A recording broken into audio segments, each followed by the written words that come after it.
Urban Therapy with Sun752, and this is your daily go-getterism number 514 for February 29th, 2016. That's right.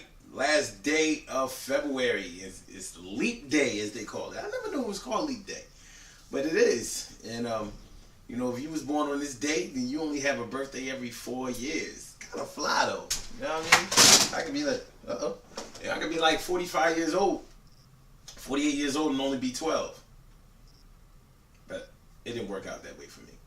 Tonight I want to talk to y'all about when my money ain't right, then my mood ain't right, or when my mood is only right when my money is right. You know, a lot of people fall into a depression, or they really have controlled moods based on their income level or how much money they're making at the time. It sounds like something that's not really that serious. As long as you work hard, keep your money straight and everything, then theoretically you're in a good mood. You hear people say all the time, like, yo, if I didn't have to work so hard, if I didn't have to struggle, if I had a nice little nest egg or whatever, if I was doing better, then I could enjoy life more and my mood would be better. It doesn't really work that way though.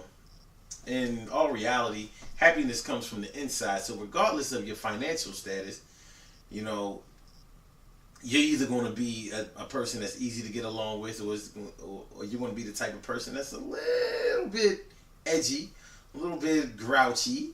You know what I'm saying? And just because you're a grouchy person, doesn't necessarily mean that you're not a nice person.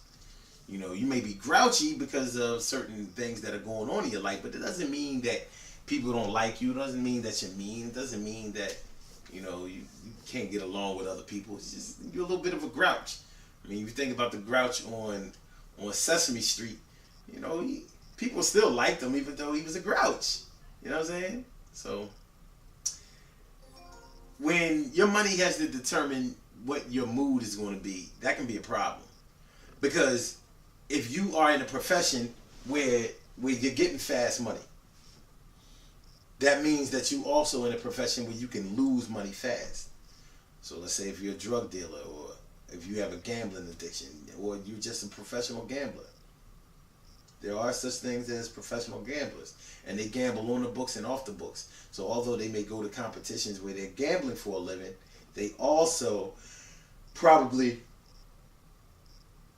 gamble unprofessionally. Well, not in a controlled setting. So you might be the type of person that goes out to a crap game at somebody's crib. You know what I mean? They have a little casino set up at somebody's crib, a little speakeasy or something, after hour spot.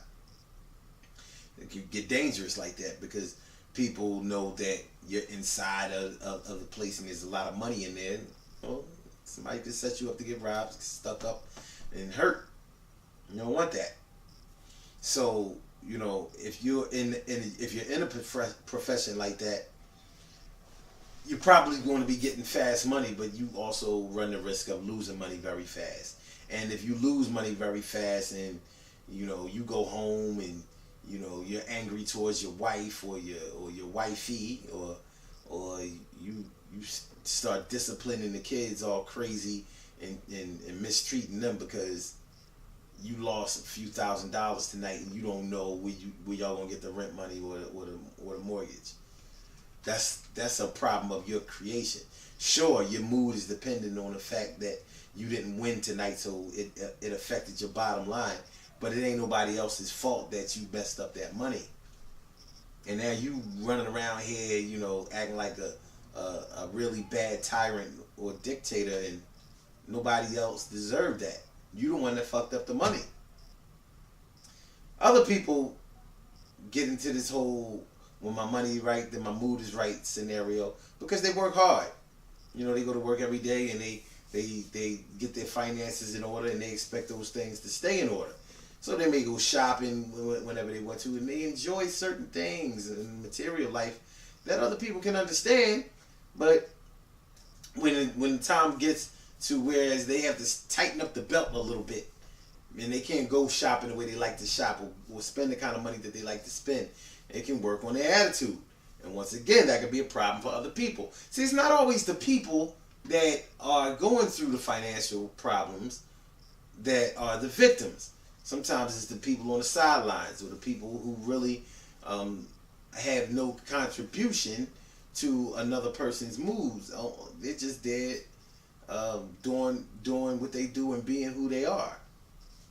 But this person over here gotta have their money straight in order for them to be nice, in order for them to be jovial, in order for them to be friendly. It's a problem. And I say this, and I've said this in other videos. If your financial problems are your biggest problems, then you're in a good position. And I say that because there are a lot of people out here who are in trouble in ways that money can't fix. You know, people out here struggling to stay alive. People out here terminally ill or taking care of people who are terminally ill, and they're worried if those people are going to be there for them tomorrow because they love them. And love is one of those things that money can't buy. Sure, you can buy affection, and you can get around people or close to people who may eventually start to love you, but you didn't buy love straight up and down. What you did was buy companionship, and money can't buy that. But like I said, there are people out here fighting for their lives. And fighting, when I say fighting for your life, I don't only mean that you are pending, death, because we're all awaiting a day, our dying day in some way. But there's more than life than just whether you are physically present or not. Quality of life, and that's the thing that makes your life worth living in the first place.